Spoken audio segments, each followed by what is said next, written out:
Okay, good morning, everyone. And so I'd like to start today. We hope everyone is well with our continuing Parshut HaShavua of halachic issues in Parshat HaShavua. This week, Parshat Bo is it's a little bit, I guess, starting with Parshat Bo, it's going to be a bit easier to find halachic issues that are directly involved in the Parsha, as all of the coming Parshiyot are chock full of mitzvot, for the most part anyway. So we'll start today with something which normally, I guess we would normally wait for Yom Tov to talk about, but since this is the first time that Chagim are mentioned in the Torah, with the towards the end of the Parsha, with Pesach, and the halachot of Chagim are beginning to be introduced, even though if you think about it, it's before Sinai, but these halachot now, really from HaChodesh HaZalachem, the mitzvot of the Torah already being given to Am Yisrael as Am Yisrael, as opposed to the being given to individuals, and then later on being introduced on the national level. So let's take a look at the Makorot to talk about Chag in general, but specifically the idea of Ochel Nefesh and exceptions to Ochel Nefesh, as we're going to see. So hold on just one second. Does everyone have it?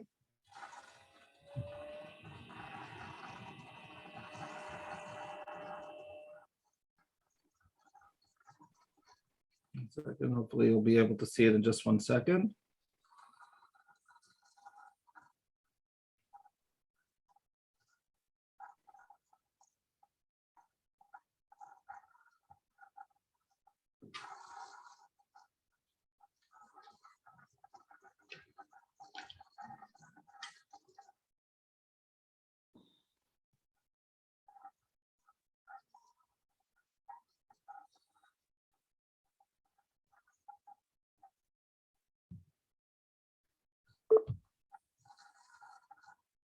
Do you hear me?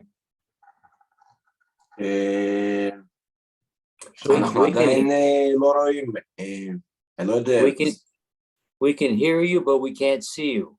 I don't know if this puts you in the status of being Hashem, but anyway, I don't. You get to hear Mashiach? Wow. Okay, we see you. We see the Morgan. Okay. But lo yecharatz kelev l'shono. What are you talking about then? What are you calling me? Hold on just 1 second. Okay, do you see me at this point? Yes. Okay, בסדר. Because I don't see myself on the screen. For whatever the reason, I do see the Makorot. Okay, so in any event, the Makorot are there? Yes, we can see them. Yes. Okay, great. Okay, so hopefully And at some point I'll be able to see myself again. we can see you. And you can see me. Okay, so I'll be careful then. Okay, so Unmute. all right. So let's start talking about Ochel Nefesh, and we'll get to smoking in the shower, hopefully by the end of the shir, and you'll understand what I mean by that. But let's take a look at what the Torah tells us. If I were to ask what is the source for the idea that we're so familiar with on Chag, that as opposed to Shabbat, where all malacha is forbidden, but on Shabbat, so you're allowed to. Oh, there I am. I just came back up. On Shabbat, where you are allowed to do malacha for the purpose of food preparation. So the answer would be, or it should be in a way, the psukim in our parsha. The Torah tells us, Uvayom Harishon, on the first day of what we call Pesach, Chag HaMatzot, Mikra Kodesh. This is a day of declaring the Kedusha. Uvayom Hashvi'i Mikra Kodesh Yeh Lachem. And similarly, on the seventh day of Pesach, So there is this what we call Yom Tov. Kol melacha lo ye'aseh bahem. So no melacha should be done. However, asher ye'achal l'chol nefesh, hu levado ye'aseh lachem. That which is necessary for all people, that you can do. So there's the pasuk, and the Torah continues. We'll see that there's a connection with this as well. Ushmartem et hamatzot, and be careful with the matzot, because this is on prima facie we're talking about something with regard to the halachot of chametz. Ki be'etzem hayom hazeh hotzeti et tzivotechem be'eretz Mitzrayim ushmartem et hayom hazeh ledorotechem chukot olam. So you should be very careful to have your matzot. This is the day that you were taken out of Egypt, and you should keep this day for all of your generations. This is a statute forever. So this is the idea of Yom Tov. And here on Yom Tov, this is the first time it's introduced at all. And the Torah tells us that on Pesach, because remember, this is the only Chag, it's Pesach. There's no other Chag at this point. None of the other Yomim Tovim will only be introduced in the Torah in Parshat Mishpatim.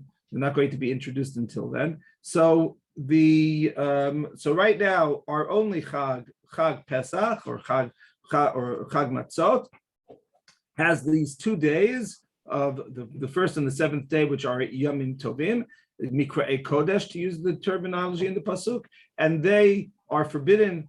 During that time, it's forbidden to do melacha, but you're allowed to do which is necessary for ochel nefesh, asher ye'echel l'chol nefesh. So what about the other chagim?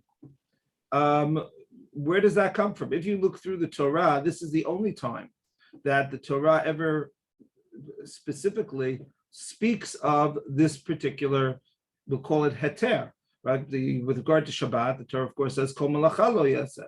So no melacha should be done. And similarly, generally speaking, the Torah in the other chagim talks about kol melechat avodah lo ta'asu. Do not do the melacha of work on your chag. So how do we get the idea, even if we want to say now that from this pasuk, without explaining why, of course, as we haven't, I'll just leave that in hanging for the moment. We'll get to it momentarily. The big question is, of course, why should ochel nefesh be mutar, right? And if it's mutar here on Yom Tov, why isn't it mutar on Shabbat? But we'll get to that. But in any event, what about other Yomim Tovim? So here, one of the Balei Tosafot, the Sefer Yereim, writes the Rabbi Lezer Metz, living in the 13th century, a compilation of mitzvot written in Germany. But here he writes the following: Atzeret. So when he's speaking of with regard to Shavuot, and he asks the question, how do I know that on Shavuot the halachot of ochel nefesh apply? Obviously, he's asking this in terms of just trying to understand the theory behind the halacha, because the halacha is well known that ochel nefesh applies on all of the Yom Tovim with the exception of Shabbat and Yom Kippur. So why? But where do we get it from? That's his question. So the Yereim says, Tziva Misha Amar v'haya olam. So the one who spoke and the world was created, namely God, commanded us, Lo la'asot melacha b'chag haShavuot. We should not do any melacha on Chag haShavuot. Dichtiv b'parshat Emor laKohanim u'parshat Pinchas, because the terminology with regard to Chag Shavuot, both in Vayikra and Parshat Emor and in Bamidbar and Parshat Pinchas, Kol melechet avodah lo ta'asu. So you should not do any melacha. Af al pi shelo matzinu sheitira b'Torah ochel nefesh. So even though the Torah never explicitly allowed us to do melacha of ochel nefesh on Shavuot, yesh lanu lilmod nevertheless, we can learn shekol melachot shehutru b'chag hamatzot hutru b'chag shavuot u'b'chag hasukot. So he says the reason simply is because Pesach is a paradigm for the other chagim. Shaharei matzinu shehukshu ze lazeh. We find that in other areas, the three chagim are connected together. So then he has a bit of a discussion, which I, for the sake of the shir, I've skipped right now. Ma mikra kodesh ha'amor lahalan hitir bo ochel nefesh, af mikra kodesh ha'amor kan hitir bo ochel nefesh. So he says very simply, things are called Ochel Nefesh, or called Mikra Kodesh. Anything that's called a Mikra Kodesh is going to be is going to have a heter of Ochel Nefesh. And we're going to see perhaps a different way of looking at this in a moment. It's not just a question of the source. Basically, what he is saying is that what allows us to do melacha on Yom Tov. So the idea is that there is a major exception that the Torah has given us with regard to the melachot on Yom Tov, and that's called Ochel Nefesh. By definition, then, presumably, if I were to look at it in terms of the scope and ask, well, which melachot are included? So the answer probably would be then that that all melachot are included.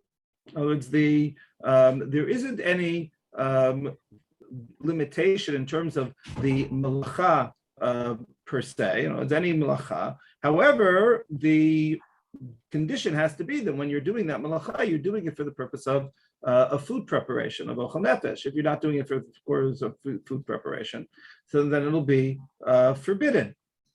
Now, this leads to the question, well, does that mean that every melacha that I want to do, if I'm doing it for the purpose of food preparation, becomes mutar? If that's the case, there are going to be melachot which are forbidden and are clearly ochel nefesh. So, for example, I didn't bring this on the sheet. This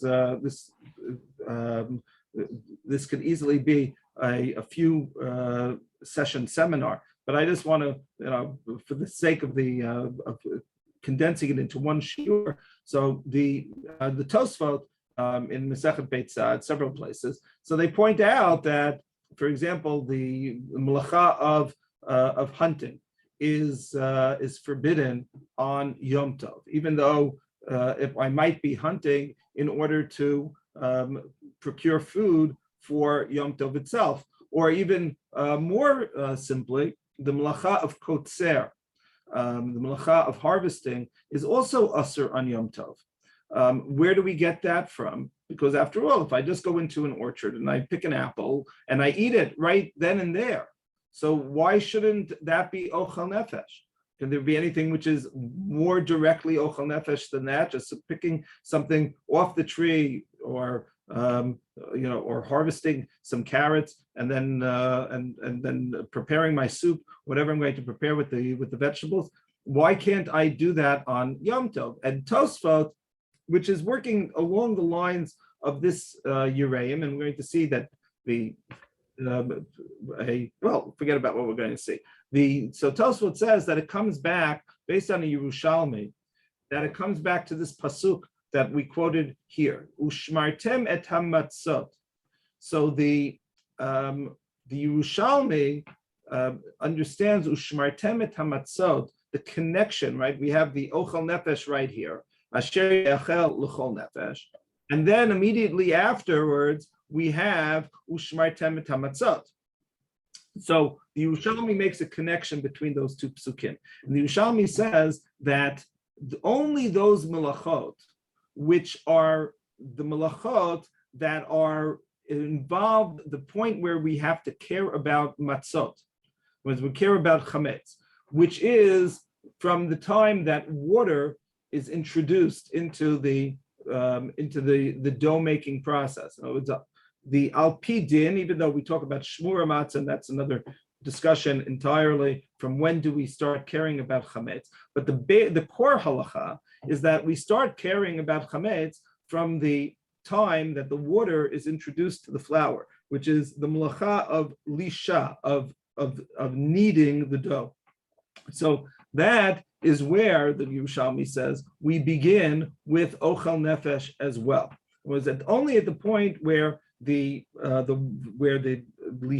va'elech, to use the lashon of the Yerushalmi, from only the point of kneading the dough until and further on, meaning the baking and the like. That's what's included. Why? So presumably the simplest way of understanding this is because these are the malachot of the kitchen. Or the point of the kitchen, this is where if you think about bread preparation, so up until the point where you begin to mix the dough, everything has been done outside of the kitchen. Right? You harvest in the field, you thresh in the threshing house in the barn. You'll grind the grains of wheat in the mill. You only take the flour into the kitchen, and that's when the food preparation begins. So the Yerushalmi basically says, and this is the approach of the Balei Tosfot, that the idea, even though we say that everything should be included for Ochel Nefesh, it's only those things that really are being done in the immediate food preparation on a normal basis. That's what's included, not anything that I do for eating for myself. So if that would mean that if I go into the orchard, so it's true, when I'm picking this fruit, this apple, or whatever it may be, my intention is to eat it right now. But normally speaking, that melacha is done for harvesting and is brought to either the market or into the home, and only then is used for the food preparation. So therefore, it's asur. And certainly that same kind of consideration would apply to, let's say, to trapping an animal and the like. So that's the if you will, the approach of the Tosfot, basically saying that we are focusing on on Ochel Nefesh as being the reason for the heter, but we may limit it in terms of melachot. A radical reading of this approach is the approach of the Rambam. The Rambam takes this very far. The Rambam says that he doesn't have the limitation that I just mentioned of starting from lisha, starting from kneading. The Rambam apparently did not accept the Yerushalmi, or certainly did not accept the Yerushalmi as on the Torah level. The Rambam says the following, source number 3 here: Kol melacha shechayavin aleha b'Shabbat. Every melacha that I it would be forbidden for me to do on Shabbat. If the Rambam says, Im asa ota biyom tov, shelo litzorech achila lokeh. So that's a very important formulation that the Rambam is making. He's saying every melacha. He makes absolutely no distinction between the melachot. If I do it for a non-food purpose, a non-food preparation purpose, I receive malchut, I receive lashes. Then he speaks about melachot, which are exceptions, which we're going to come to and a little bit more in depth in a moment. Chutz min ha'hotza'ah mireshut l'reshut v'havara. So the exceptions here are the carrying from one domain to another, and havara, burning fire. Shemitoch shehutra hotza biyom tov litzorech achila, hutra shelo litzorech achila. So we're going to now talk about this. We'll see the source in a few moments, but this idea that there are certain melachot, the Rambam says there are 2, namely carrying and kindling fire, that even if I'm not using it for the purpose of food preparation, nevertheless it's mutar, and we'll have to see why. The Rambam gives two examples of this. Lefikach mutar biyom tov lotzi katan o sefer Torah o mafteach. Therefore, you're allowed to carry a child or a sefer Torah or a key and the like from one domain to the other. I can light a fire even though my intent is to warm the house or something along those lines, and I am not doing it to cook any food. V'shar kol melachot, however, this is now where I want to focus on at the moment. Shar kol melachot, kol sheyesh bo tzorech achila mutar, kegon shchita afia lisha uchiyotza behen, v'chol she'ein b'hem tzorech achila kegon ktiva v'agiriga ubinyan uchiyotza behen is asur. So basically the Rambam is saying that he doesn't differentiate between the melachot themselves in terms of the in terms of their being mutar or asur. He's just simply saying that those melachot that you would be doing as food preparation, so that's mutar. But if it's a melacha which isn't the food preparation, and he gives you several melachot which are clearly or almost never, if ever, involved with food preparation. Ktiva, writing, ariga, weaving, binyan, building. Well, these are clearly melachot which are not ochel nefesh, so they're going to be forbidden. However, the Rambam says, and this is where as I said, the Rambam is a radical formulation of the idea. Rambam continues in halacha hey, kol v'lacha she'efshar la le'asot me'erev yom tov.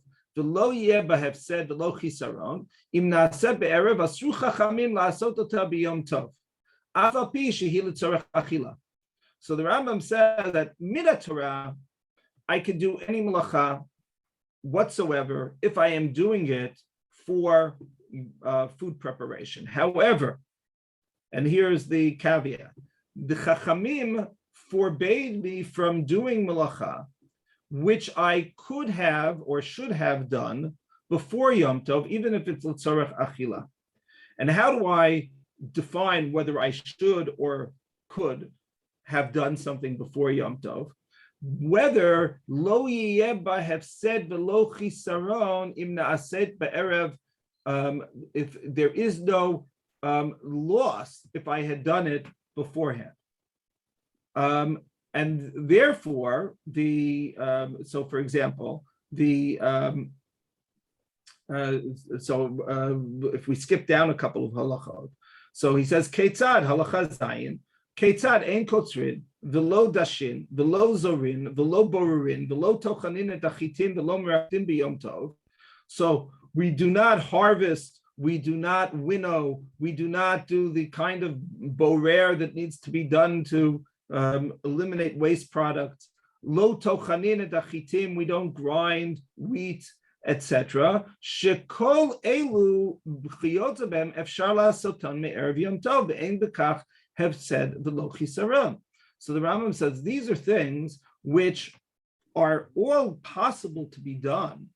They can be done before Yom Tov without any significant loss. In other words, if I were to grind flour, there's no difference whether the flour was ground yesterday, a week ago, or today. In other words, it's going to have the same quality as if I were to grind it today. So therefore, we tell you that you should have ground it yesterday, and we're not going to allow you to grind that flour today. However, halacha chet, aval lashin va'ofin v'shochtin u'muvashlin b'yom tov.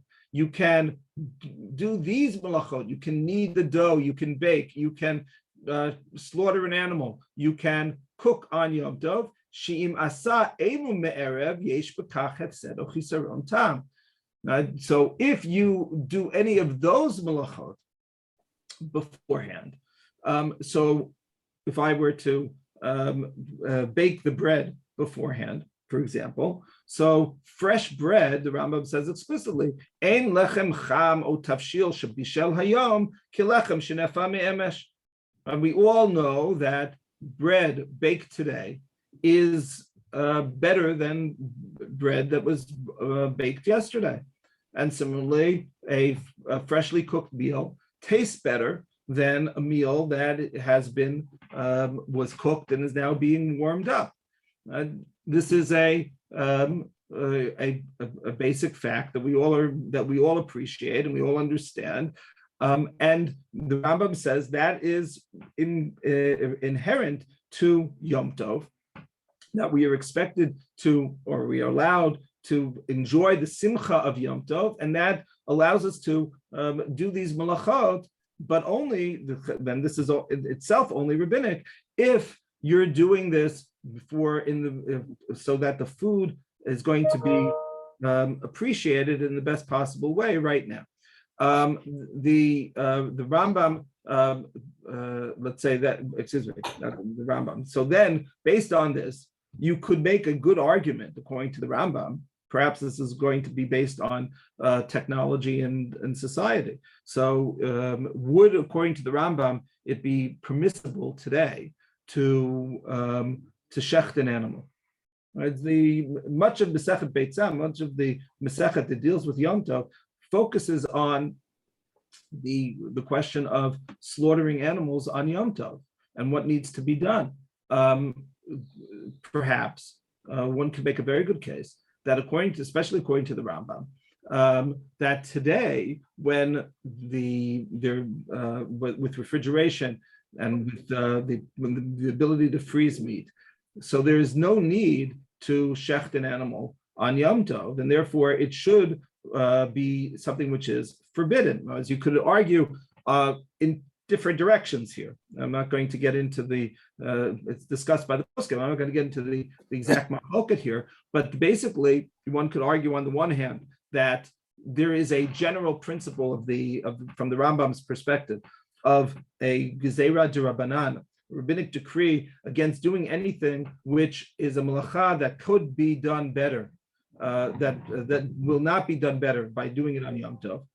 And then, so today, shchita would be included. Or you could say, no, that there is they sort of did a snapshot type of gezerah based on the technology of the day.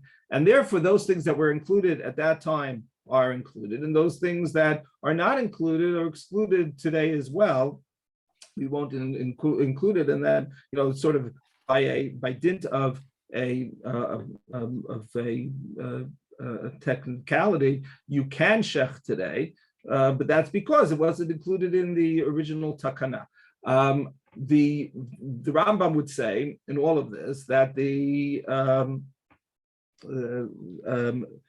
that if, let's say, I'm now, and this is indeed the halacha as well, if I were to take a melacha like grinding, like tochen, and say the Rambam said that it's forbidden rabbinically to grind wheat on Yom Tov to make flour because I could have ground the wheat yesterday. Okay, what about, can I use a pepper mill on Yom Tov? So the Rambam says, and others agree, and so also in the Gemara already, that one can grind spices on Yom Tov, because the spice itself will begin to lose some of its pungency if it's ground earlier. So if you want freshly ground pepper, so that's something which is a tzorech of Ochel Nefesh. So the Rambam says here I have the exact same, I have the exact same melacha. Under certain circumstances, it will be forbidden rabbinically. Under other circumstances, the Chachamim won't forbid it because under those circumstances, that's something which needs to be done today. When I said before, and I want to, I may not have been as clear as I should be, and I want to make sure that I'm clear. When I said that the Rambam was a radical formulation, what I meant was that basically the Rambam is saying, I take a look at Ochel Nefesh, I take a look at food preparation, food preparation is the defining category on a doraita level to allow me to do malacha. So anything, according to the Rambam, if I were to have a malacha along the lines of what I spoke about before, seidah of hunting, or kotzer, picking, according to the Rambam, if I were to do that malacha beforehand, before Yom Tov, then if I'm doing it for food preparation, so then it'll be mutter on Yom Tov, certainly on a doraita level. What about picking apples according to the Rambam? So the Rambam would have to say that because this is perhaps a weakness in the Rambam's approach, because based on what I've said until now, if I want to eat the apple today, I should be able to. So the Rambam would say then, well, do apples deteriorate significantly if I were to pick them on Erev Chag as opposed to today? So the answer is, I don't know. I mean, generally speaking, perhaps the answer is that it won't make that much of a difference if I have a fresh apple, meaning that it was picked today or it was picked 12 hours ago or 24 hours ago on Erev Chag, and therefore, rabbinically, it's going to be forbidden. So we can all begin to think of questions. Today, it would be certainly what I just said would hold true, because you pick strawberries, let's say. So you put them in the refrigerator, they'll be fine on Yom Tov. There's no reason to pick them on Yom Tov. It's not going to be any better if I pick the strawberries today or I picked them yesterday.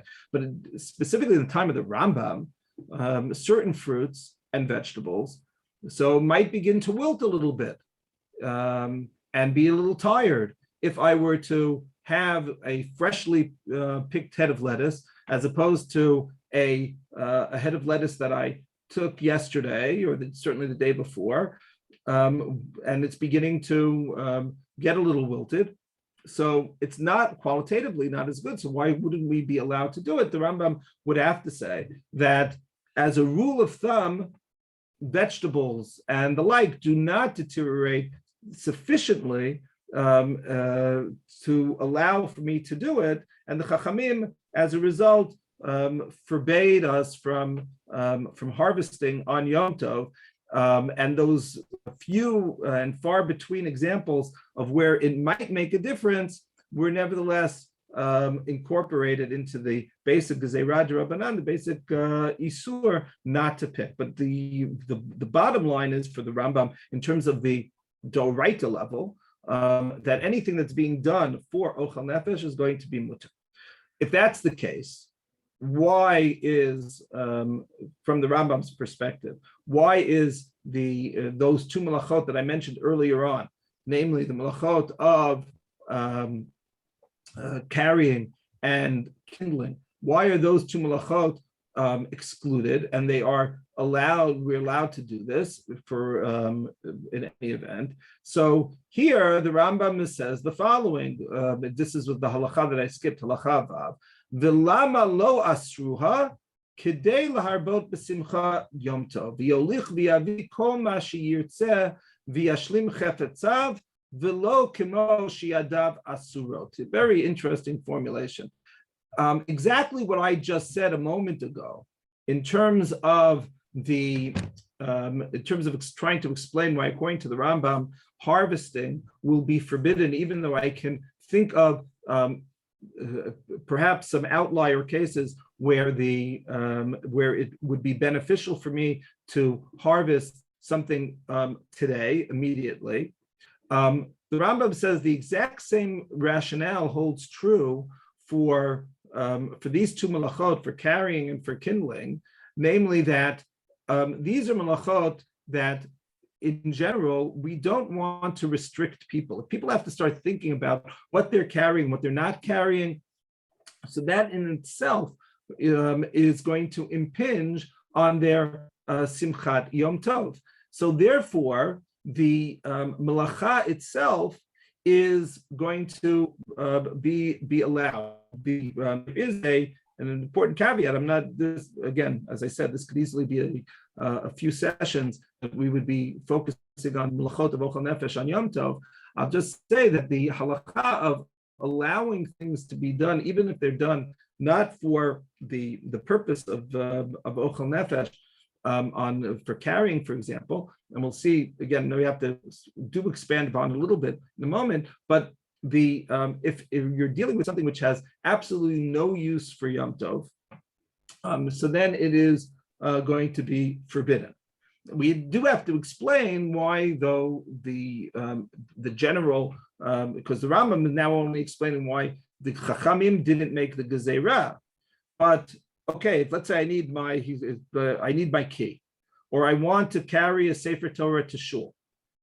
So I can understand why we don't want, if it's only a rabbinic problem, so the Chachamim don't want me to have this problem in my thinking, is this mutter, this not mutter, etc. But why on a doraita level should it be mutter? Because after all, we said the idea is that it has to be something of achila. And achila doesn't mean any use that I have. Achila means food consumption. So why should I be allowed to carry anything which is not directly ochel nefesh? So that's something that, you know what, I'm going to do it in a little bit different order than I gave in the sheet. I'm going to come back to the Ramban. So if I take a look at number 6 here, so we see that basically this question of whether something is mutar or not, when I'm not doing it for directly for ochel nefesh, is a machloket between Beit Shammai and Beit Hillel. Beit Shammai says ein motziin lo et hakatan v'lo et halulav. So Beit Shammai says I cannot take something out which is not for ochel nefesh. And 2 examples that the 3 examples that he gives are a child, a lulav, and a Sefer Torah, even though those are clearly things that I need on Yom Tov, but it's not ochel nefesh. And Beit Hillel matirin. Beit Hillel disagrees, and Beit Hillel says that is permissible. And of course, the halacha follows Beit Hillel, and the klal of Beit Hillel is that what the Rambam had said: mitoch shehutra hotzah letzarech hutranami shelo letzarech. Hachanami mitoch shehutra shchita letzarech hutranami shelo letzarech. So anything which is a melacha of ochel nefesh in general, if it's not being used for direct ochel nefesh purposes, but it has some kind of function, we'll leave shchita as to what that might be right now out of it. So nevertheless, it's dealing with korbanot. However, it's going to be permissible on Yom Tov. Doesn't explain why yet, because after all, if I were to be asked instinctively which of these opinions, Beit Shammai or Beit Hillel, makes more sense to me instinctively, I probably would have picked Beit Shammai. Beit Shammai is a more literal approach, and the Torah speaks specifically of ochel nefesh. Those are the things that are going to be mutar. However, of course, the halacha is like Beit Hillel, and this is the Gemara on Daf Yud Bet. A little bit later in the Gemara on Daf Chaf Aleph, so the same machloket comes out with regard to lighting a fire. Beit Shammai omrim lo yicham adam chamin l'raglav elim ken ru'uyin l'shtiya. So the Beit Shammai doesn't allow you to heat water to wash your feet, unless the water is of a quality that I could drink as well. In other words, if I would take some wastewater and heat it up and to use that soapy water to wash my feet, Beit Shammai says that's forbidden. Beit Hillel matirin. Beit Hillel says no, I'm allowed to cook the water or heat the water in order to for other uses as well, even if that water isn't potable. And similarly, oseh adam midura umitchamem kenegda. So similarly, I can have a fire, Beit Hillel says, and heat myself opposite the fire. Warm myself up to the fire. Beit Shammai would say that is is asur. So there again, the same type of machloket. Just wanted to show you the scope of it. Where does this come from? So here again, following this particular approach of the Rambam and the Yereim, we can take a look at how they understand it. The way that they need to deal with this is to explain, again, for Beit Hillel's perspective, Beit Shammai is clear, is to take this idea that let's take a look at two different ways of it being presented. The Yereim says, the same Yereim, it's actually a little bit, it's the piece before the one that we read earlier, because there he's talking about the scope in terms of the Chagim. Here he's talking about the scope in terms of what is actually permitted. So he says, the lav dafka ochel nefesh hitira katuv, el afilu kol hanat hanefesh. Right, so what he says is that I am going to deal with the idea of what is ochel nefesh. So do I focus on the word ochel, or do I focus on the word nefesh? And the Yereim says that's the machloket between Beit Shammai and Beit Hillel. Beit Shammai focuses on the word ochel. Ach asher ye'achel l'chol nefesh hu levado yaseh. Only those things which you are going to feed your soul with, those are the things that are permitted on Yom Tov. However, Beit Hillel disagrees and says, Ochel Nefesh, the Achila, is only an example of the type of pleasures of and here Nefesh doesn't mean we'll see what it means, our life force. Okay, it doesn't mean nefesh in the sense of a spiritual being, but basically saying those things which are for our for the betterment of ourselves. Those are things which are mutar on Yom Tov. And to skip to the next part where it's bold, v'tamid dichtiv asher ye'achel l'chol nefesh. So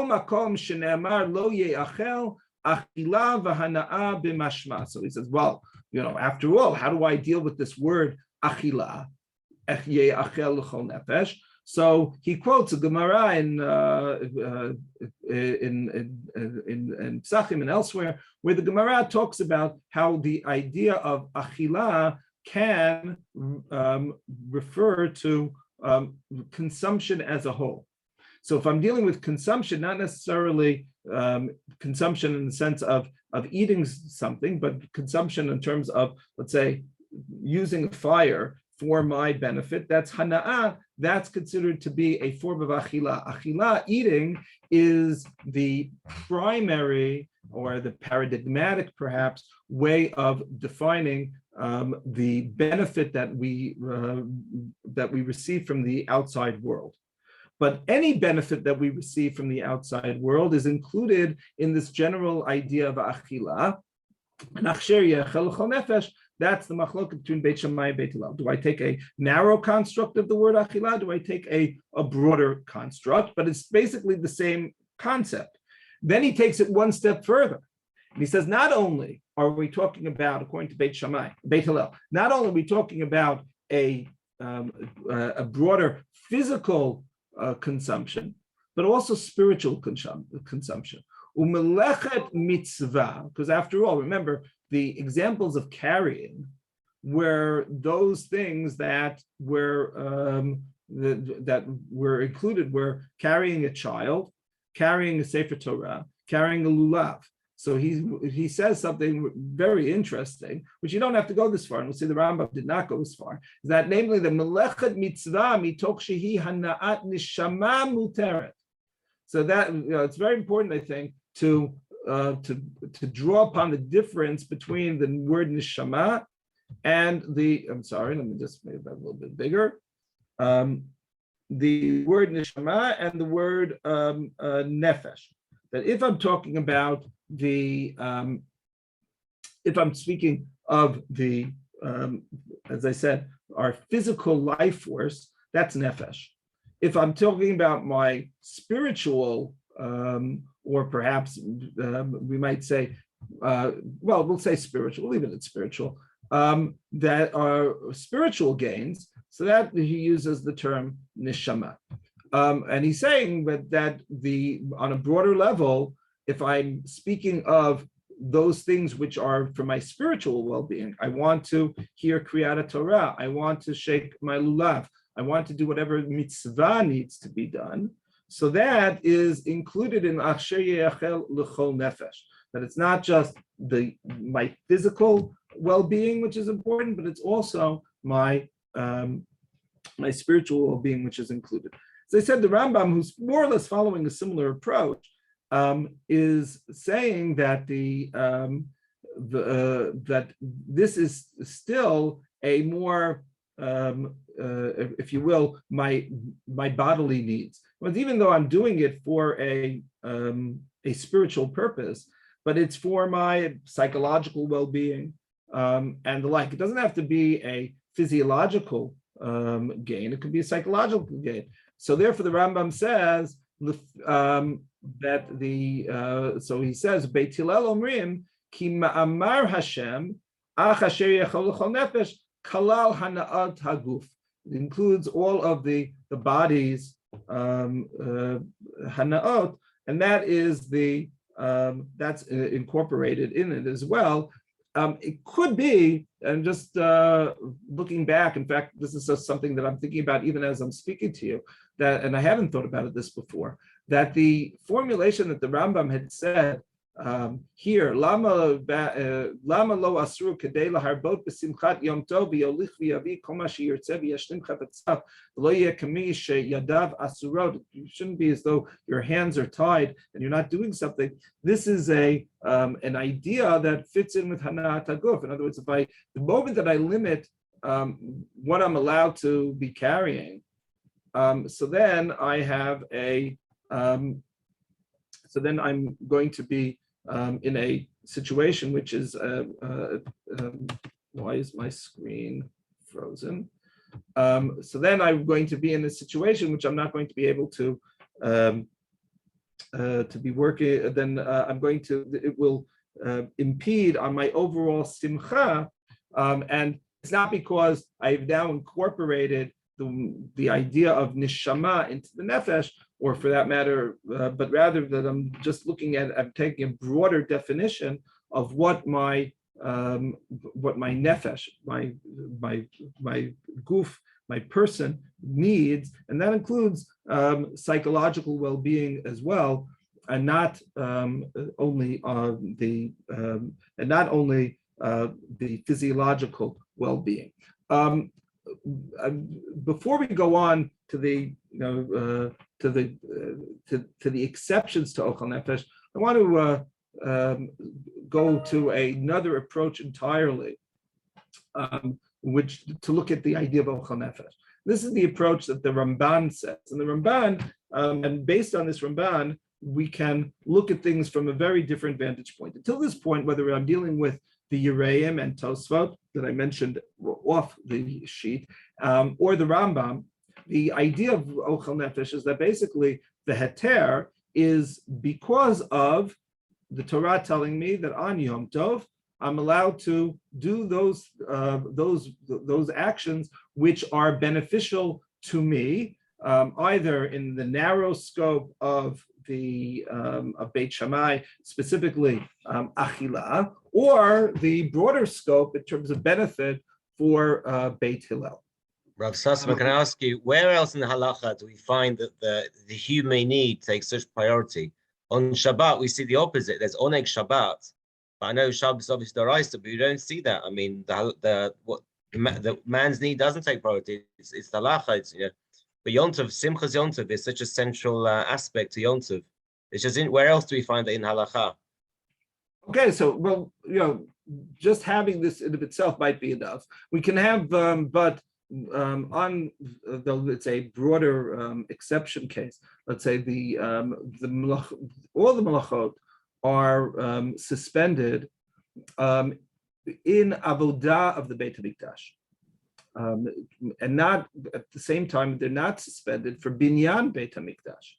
Whereas I cannot we learn the klalim of the malachot of Shabbat from the Mishkan, the 39 malachot, on the one hand. And those are the things that were done, and Chazal understood, and that you're not allowed to build the Beit HaMikdash on Shabbat, and that basically the kedusha of Zman supersedes the kedusha of Makom. At the same time, in the Beit HaMikdash, so we shecht korbanot. We will put the korbanot onto the mizbeach. All sorts of other melachot that are going to be done as well in the mikdash. In other words, there is a aspects where we say that there is a hierarchy and of different things. So on Yom Tov, when it comes to the kedusha of Yom Tov, perhaps because the kedusha of Yom Tov itself is so tied up with the idea of simcha, there isn't a notion of simcha on Shabbat. There is a notion of oneg on Shabbat. But that's different than simcha, and this is all, of course, there isn't any proof that I can bring for this idea, other than just simply point it out. But the idea of simcha is so fundamental to Yom Tov that the Torah itself, because remember, we're not talking about the Chachamim coming up with these ideas. It's coming from the Psukim themselves. The Torah is saying that the idea of simcha, which is so tied up on a human level to our physical needs, is going to be allowed on Yom Tov. You can ask, of course, well, what about when Yom Tov falls out on Shabbat? So if simcha is so important, so then why won't it supersede the melachot on Yom Tov? If Yom Tov falls out on Shabbat, we don't do cooking because the kedusha of Shabbat. So there, the answer probably is that the kedusha of Shabbat is a higher level of kedusha. And it's true that if we were dealing with simcha of Yom Tov, so then, if we're dealing with the kedusha of Yom Tov, so then simcha allows me to do the malacha. But once I have the kedusha of Shabbat, so that kedusha stands in the way. Why would Shabbat have the higher kedusha? There is some of the Rishonim point out that perhaps, and again, this is just a supposition on their part, but basically that because the kedusha of Shabbat is one which is defined, it's God defined. It's God basically created this notion of Shabbat, and we say Kadesh Shabbat. God is the one who gives kedusha to Shabbat, whereas the kedusha of Chag is Kadesh Yisrael. The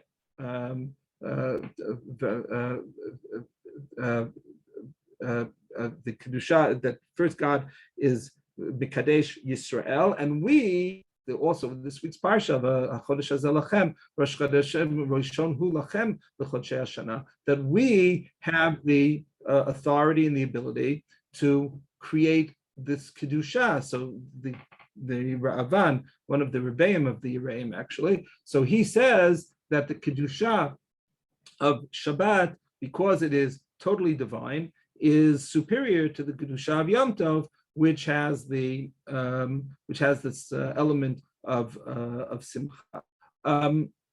So that could be the answer. But again, it might be a singular case, even though, as I said, with regard to the malachot and the mikdash, perhaps that gives you a sense that it's not singular, but that that the Torah balances different values and comes to different results accordingly.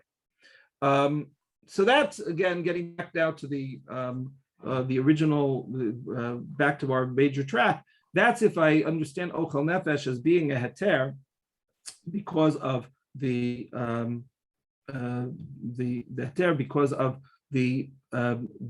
that the need itself supersedes the isur of the malacha.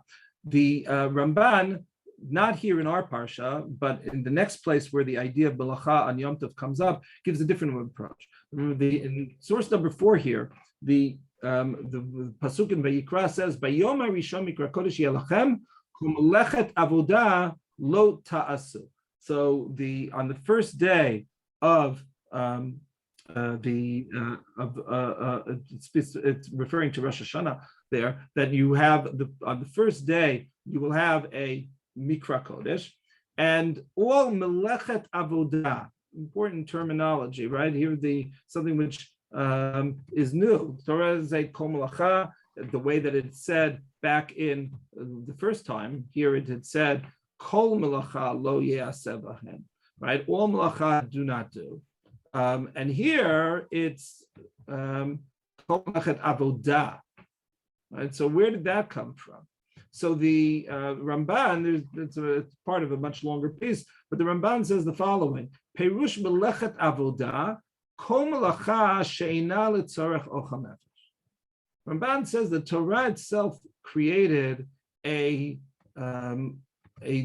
category, and that category is called melechet avodah, and as opposed to melechet ochel nefesh. It was those things that when you ask someone, what's the definition of a melacha? So the first definition that most people will say is work. So the Ramban says, no, that's not melacha. Melacha, as we've said in other shiurim, means creative activity, but the avodah part, that is work.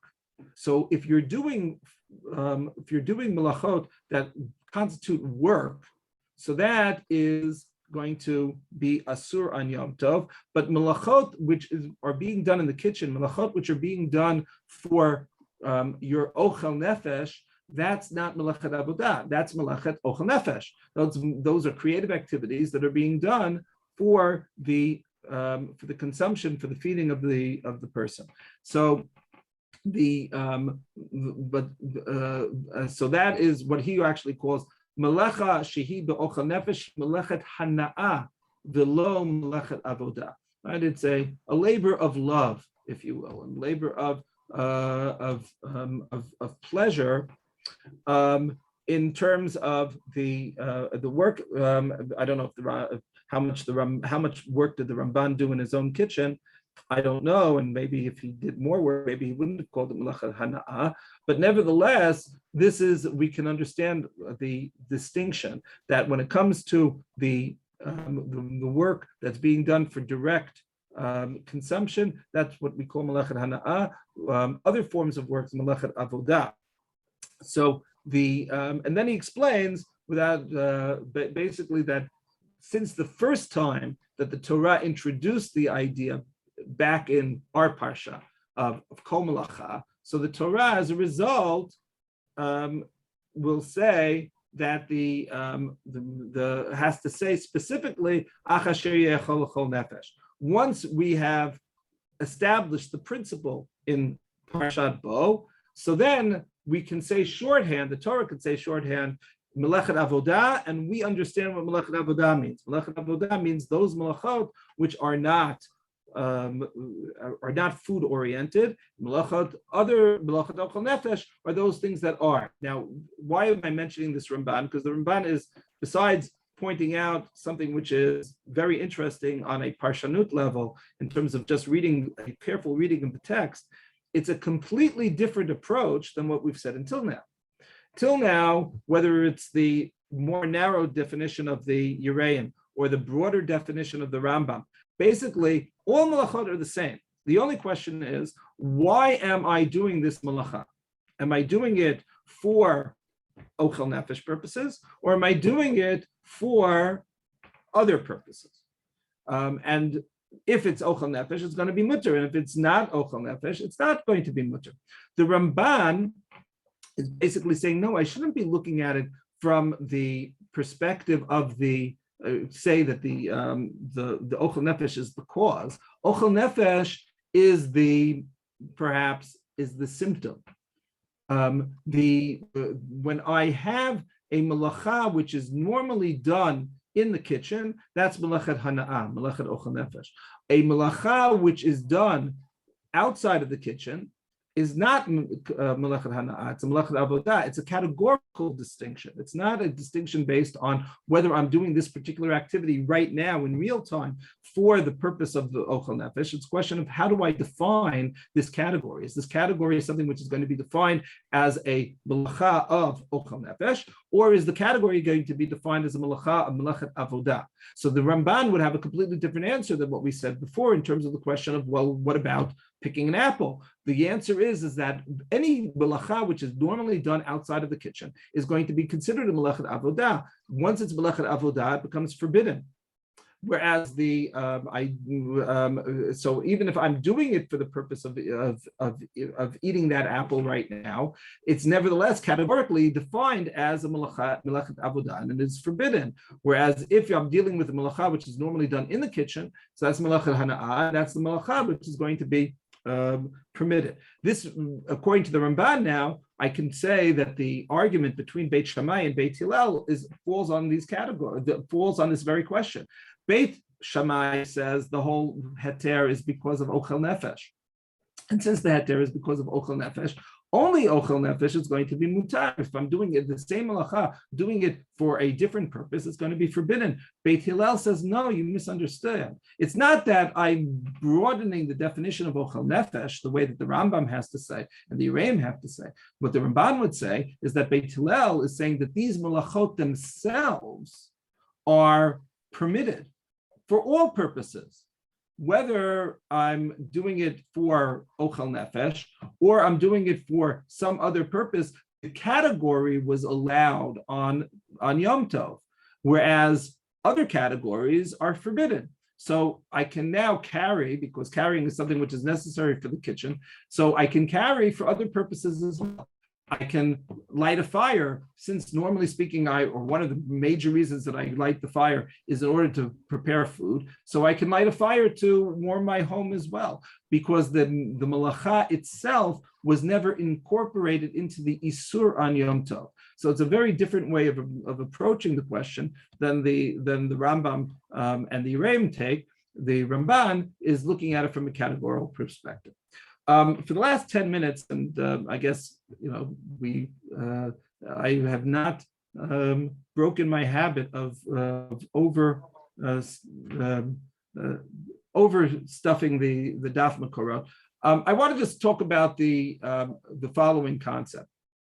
There is a serious limitation with regard to Ochel Nefesh, and it comes based on the following words. The Torah says that again, our original pasuk that we have from our parsha, Kol melacha lo ye'aseh bahem, ach asher ye'echol l'chol nefesh hu levado ye'aseh.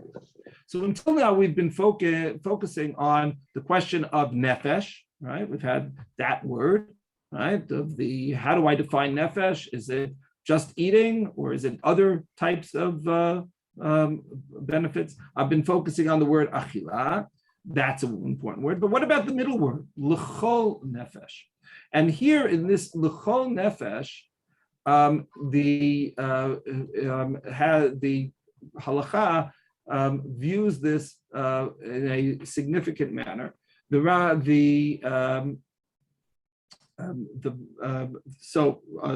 have the idea, the following idea.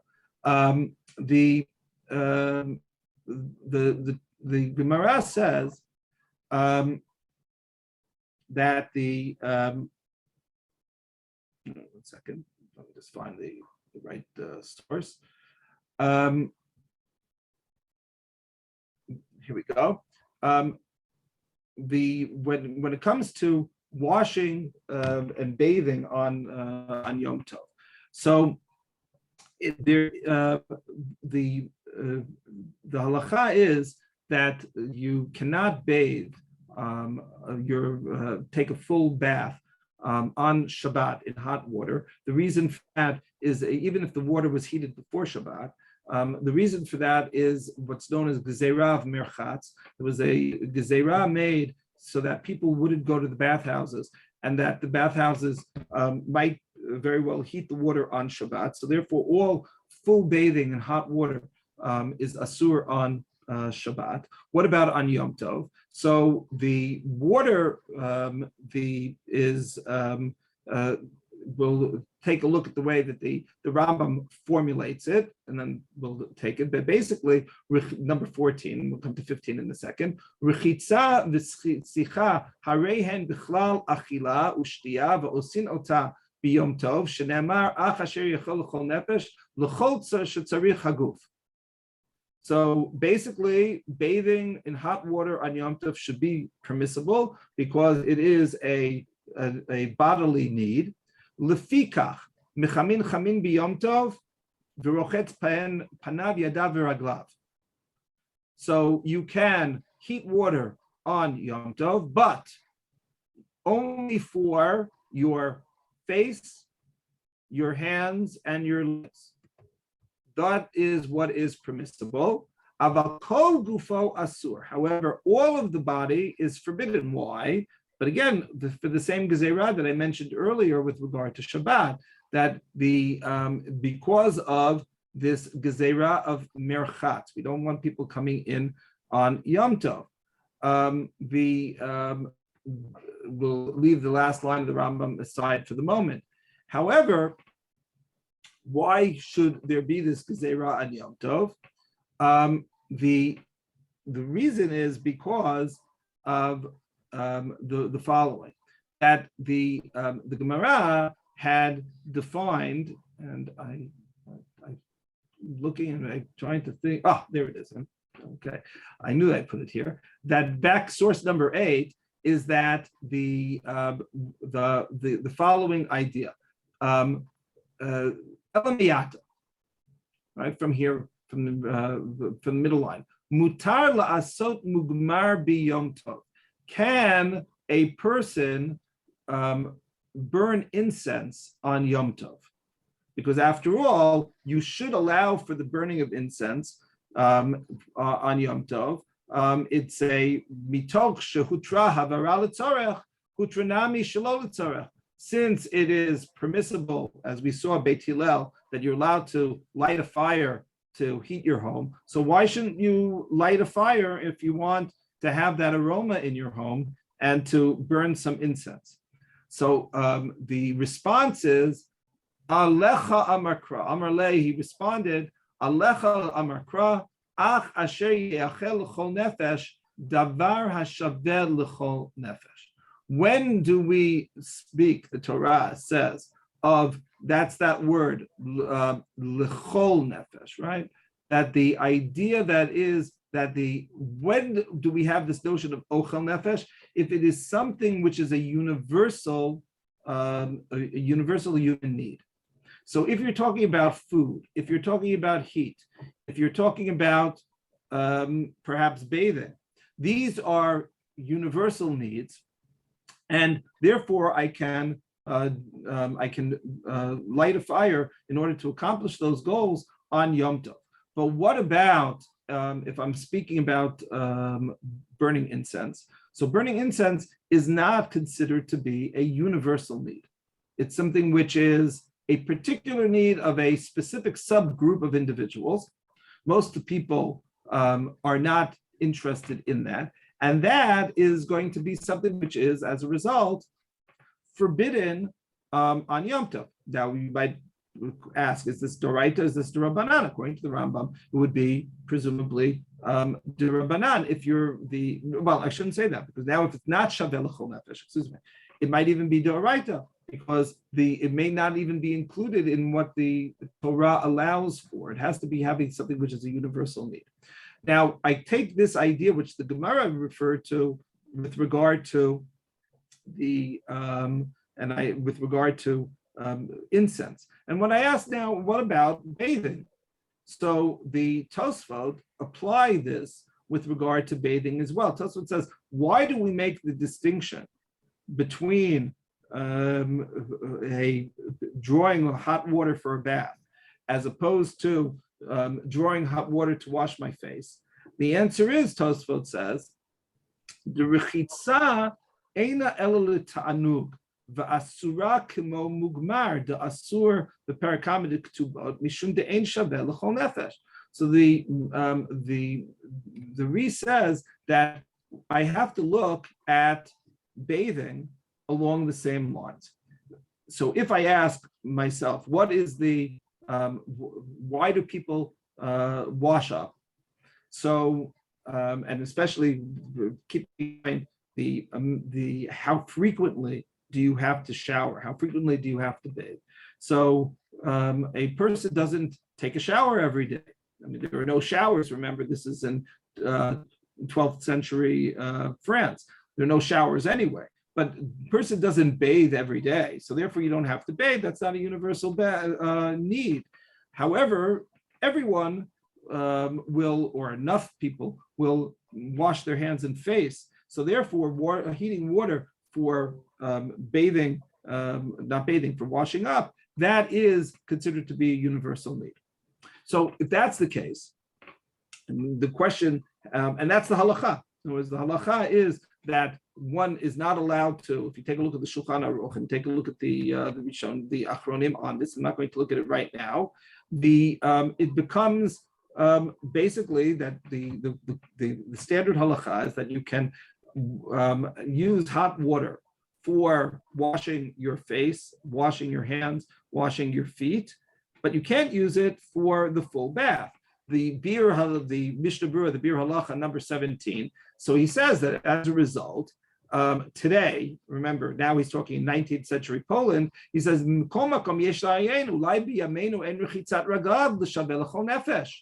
so we can say, if you're talking about people who walk barefoot and they wash their feet, rinse off their feet, that's one thing. But today in Europe, people don't wash their feet on a daily basis. So maybe that's not shaveh l'chol nefesh anymore, and it would be forbidden to heat water to wash one's feet.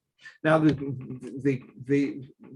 what's important about that is that you see that we're dealing with something which is subjective and societal in terms of scope. So a case now we finally get to the title of the shiur. What about smoking? Smoking should be a malacha which is asur, or is it permissible or not? So smoking should be very similar to the incense case. Whereas if you're lighting up, so is that shaveh l'chol nefesh? So the answer very well may be, and so now the Magen Avraham, speaking in the 17th century, says tobacco smoke tobacco has been introduced into Europe in the 16th century. Question is coming up: can I be smoking tobacco or not on Yom Tov? So the Magen Avraham says, well, this is not a universal need. It should be exactly like incense, and therefore it's going to be forbidden. That's the approach of the Magen Avraham. However, a couple of generations later, the Pnei Yehoshua and says that no. He says, the source number 20, we all know how healthy tobacco smoking is. It helps one's digestion. It makes food taste better. Since we all know that smoking is so healthy, so then smoking becomes a universal need. And those of us who remember people who were smoking on Yom Tov, so they're basing this idea on the 18th century concept developed by the Pnei Yehoshua, that with the assumption that having a smoke is something which is basically good for you. It's something which is a universal pursuit, and therefore you're allowed to smoke on Yom Tov. So in the 18th century, in the 19th century, perhaps in the first half of the 20th century, it would be permissible for you to, along these principles, to be smoking, but you can't shower, because showering is something which is not universal. people will at most bathe once or twice a week before you have running water in your home. So it's a major endeavor to draw hot water for a bath. So the idea of bathing daily is really going to be just for a few feet individuals. Most people are not going to bathe daily. They're only going to wash their hands and feet. So therefore, to be taking a bath on Yom Tov is going to be asur, but smoking is going to be mutar. Today, most poskim say the exact opposite holds true. Just to take the Yalkut Yosef, working off of the psakim of the excuse me, of his father Vadia. So he says this is going to be considered to be a melacha. Dafka, the only isur is going to be hanat hashaveh l'chol nefesh muteret b'yom tov ka'ochel nefesh atzmo. So he says, therefore, it's allowed. We're allowed to heat up the room and the like. So therefore, so he says on the one hand that it's asur because ein zo hana'ah shaveh l'chol nefesh.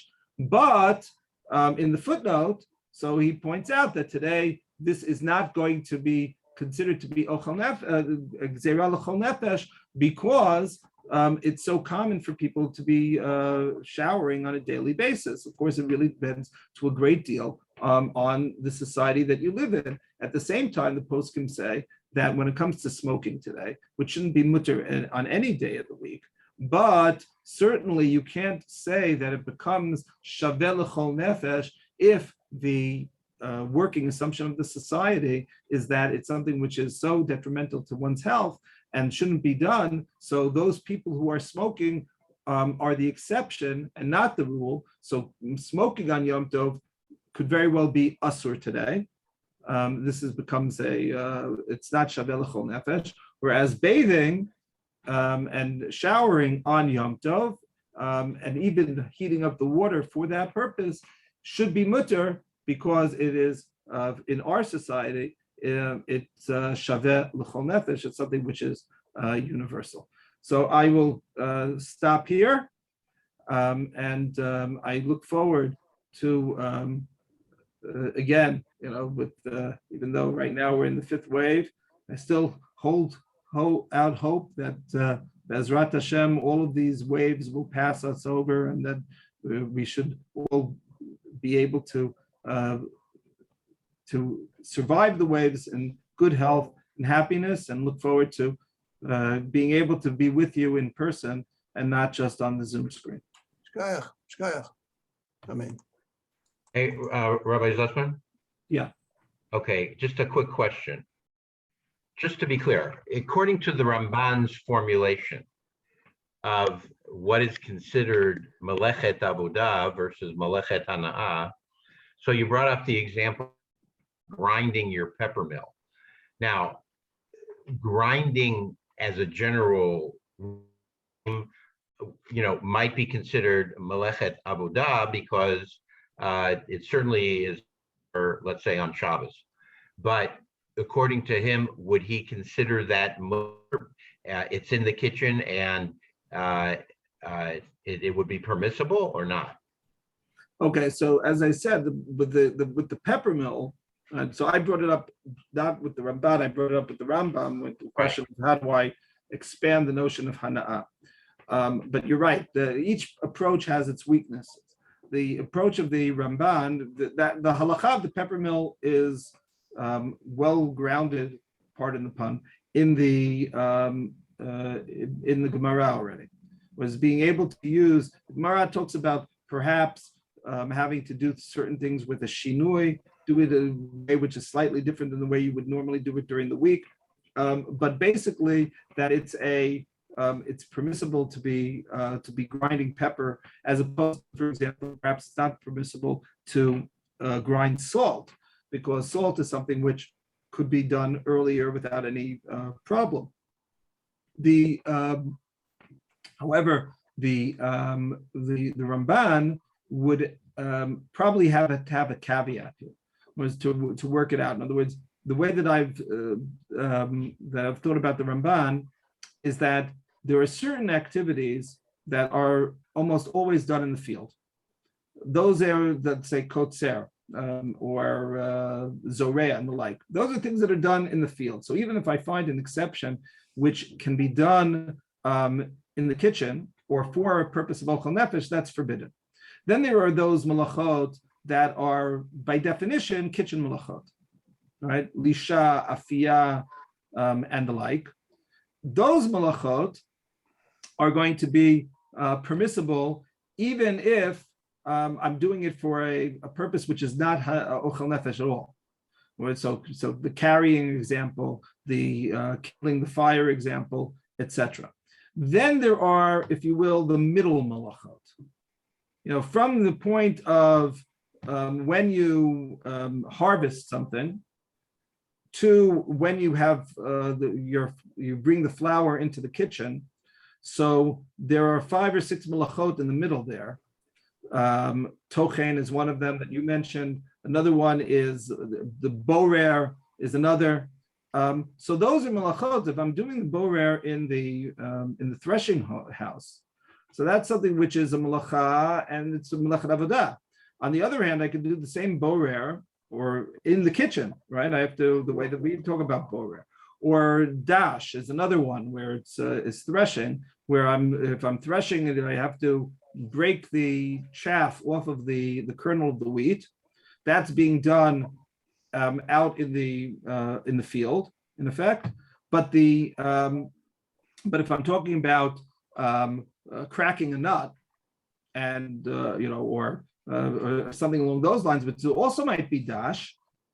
That is being done in the kitchen. So I have certain malachot, the Ramban might say, or what I think would have to say, fall into this middle category.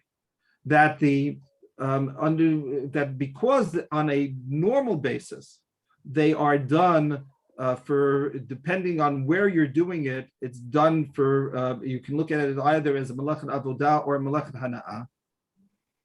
So then the context makes all the difference in the world. Whereas if I have something, if I were to have a malacha like bona, and I were to be able to build something, and I would now to be able to figure out a way that I can build for food, right? So that would be usher, because it's defined as a malachat avodah. And conversely, if I have a malachat hana'ah, which I'm doing for another purpose, is mutter because it's malachat hana'ah. Then I have these middle ones, which the context will define whether it's a malachat hana'ah or malachat avodah. Okay. Because they are so commonly done for both purposes. That's why it's different. It's not that it's overwhelmingly done for one or the other. Right? I think that's how the Ramban would have to explain those middle malachat. Okay. Thank you. Okay. All right. Shabbat shalom. Shabbat shalom, great to see everyone. אוקיי, שבת שלום. אנחנו מסיימים כאן, נכון? כן. טוב, תודה רבה.